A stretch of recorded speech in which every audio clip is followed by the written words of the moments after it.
ओम श्री चिदंबराय नामा. बघा आता काय चालू आहे, पावसाळा. आता उन्हाळभर जे आपण भाज्या खातो ना, त्याला काय मारे राहतं, केमिकल खतं आणि केमिकल औषधं. बघा एक ठिकाणी असा प्रयोग केला, तुळशीचं रोप होतं आणि त्याला लाल पाणी घातलं, रात्रीतून ते पण आखे लाल झाले. मग जे घातलेलं केमिकल आहे ते वनस्पती खेचून घेतं आणि ते आपल्या पोटात जातं. मग आज जे आजार आहेत आपल्याला, त्याचा आताची शोध लागला. हे जे खतं, औषधं आणि हे भेसळयुक्त तेलं, तर या तेलांचा बंदोबस्त, भेसळ दुधाचा बंदोबस्त मुंडे साहेबांनी केला आहे. आणि मग एवढे जे आजार वाढले याला कारणीभूत आताशी समजले. आणि मग आता या रानभाज्या ज्या आहेत यांना कोणी फवारलेलं नाही, यांना कोणी खतं घालेलं नाही. आणि मग या रानभाज्या जर खाल्या तर लोक आता शहरातले लोक काही भावानं या भाज्या घेतात. आणि मग त्याचं कालवणही होतं आणि औषधी उपयोगही होतो. काय तर आपण आता तुम्हाला रानभाज्याचं महत्त्व सांगतो. आता रानभाजी काय आहे, आघाडा. आघाडा ही वनस्पती काय आहे, संजीवनी. आघाडा वनस्पती आपण काय करतो, बैलांना हे करतो, पूजा करतो, नागपंचमीची पूजा करतो. आणि आघाडा हा एक पूज्य मानला गेलेला आहे. आघाडा एक 15-20 रोगावर चालतो. आघाडा मुतखडा, लघवीचे विकार, मासिक पाळीचे त्रास, दाताचे विकार, अशा अनेक विकाराला आघाडा चालतो. म्हणून आघाड्याची भाजी खाल्लेलं खूप चांगले. आता काटामाट, शेतामध्ये काटामाट असतो, यानं काय होतं, पोट साफ होतं.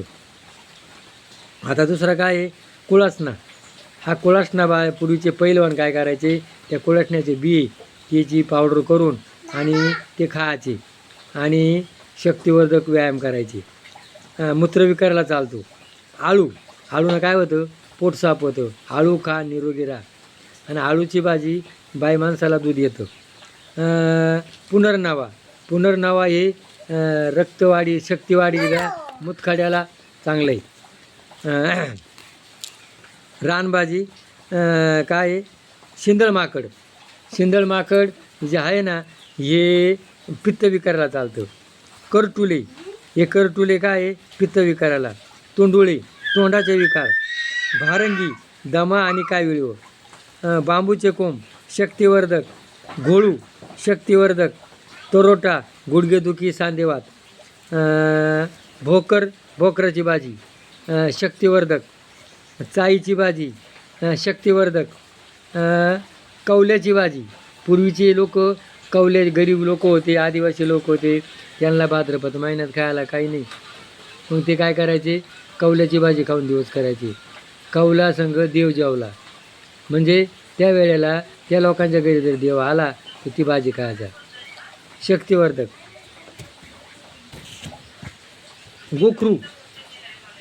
गोखरू भाजी शक्तिवर्धक आहे. कुरडूची भाजी जी आहे ना, ही कुरडूची भाजीसुद्धा शक्तिवर्धक आहे. काय, कुरडूच्या भाजीनं पोट साफ होतं, लघवी साफ होती, मुतखडा जातो.